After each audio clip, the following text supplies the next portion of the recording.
कर्नाटक के विधानसभा चुनाव शुरू होने में चंद ही दिन हैं।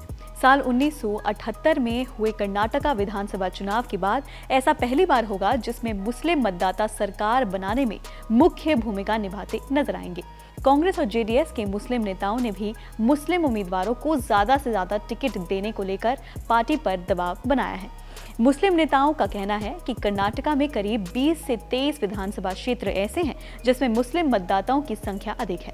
इन विधानसभा क्षेत्रों में मुस्लिम मतदाताओं की आबादी करीब 13% है, जो 40 सीटों पर हार और जीत का अंतर तय कर सकते हैं।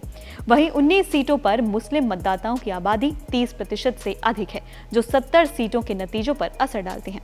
पिछले 5 विधानसभा चुनावों में मुस्लिम उम्मीदवारों का प्रदर्शन। जातीय समीकरण के आधार पर देखा जाए तो कर्नाटका के इन मुस्लिम उम्मीदवारों की मांगे जायज हैं, मगर जेडीएस और कांग्रेस उनके समीकरण के तर्क को समझकर चुनावी टिकट काट रही है। आगे समझते हैं कि पिछले 5 विधानसभा चुनावों में कितने मुस्लिम उम्मीदवार जीतकर विधानसभा पहुंचे हैं। हर चुनाव के आंकड़ों को देखा जाए तो साल 1999 में 12, साल 2004 में 6, साल 2008 में 9, साल 2013 में 11, साल 2018 में 7 मुस्लिम उम्मीदवार विधानसभा पहुंचे हैं। साल 1978 में सबसे अधिक 17 मुस्लिम उम्मीदवार चुनाव जीतने के बाद कर्नाटका विधानसभा पहुंचे हैं।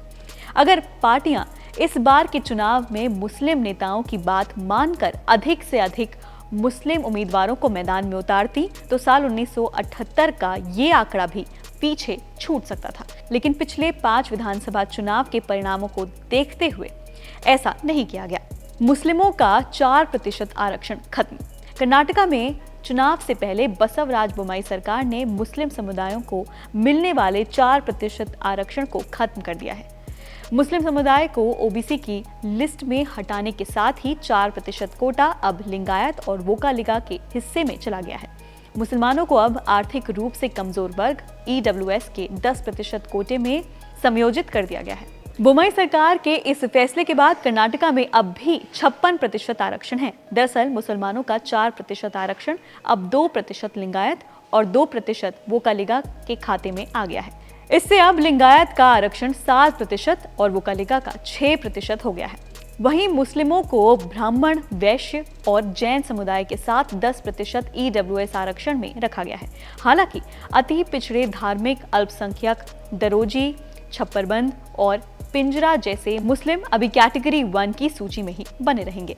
आपको बता दें कि कर्नाटका में 224 विधानसभा सीटों के लिए एक चरण में ही चुनाव का आयोजन किया जाएगा। 10 मई को वोटिंग होगी और 13 मई को परिणाम आएंगे। फिलहाल यहाँ पर बीजेपी सरकार सत्ता में है, जो दोबारा से वापसी की उम्मीद करे है। वहीं विपक्षी पार्टी भी बीजेपी को हटाकर सत्ता में आने का पूरा प्रयास करने में जुटी है। फिलहाल इस रिपोर्ट में इतना ही। बाकी खबरें जानने के लिए आप देखते रहिए एबीपी लाइव।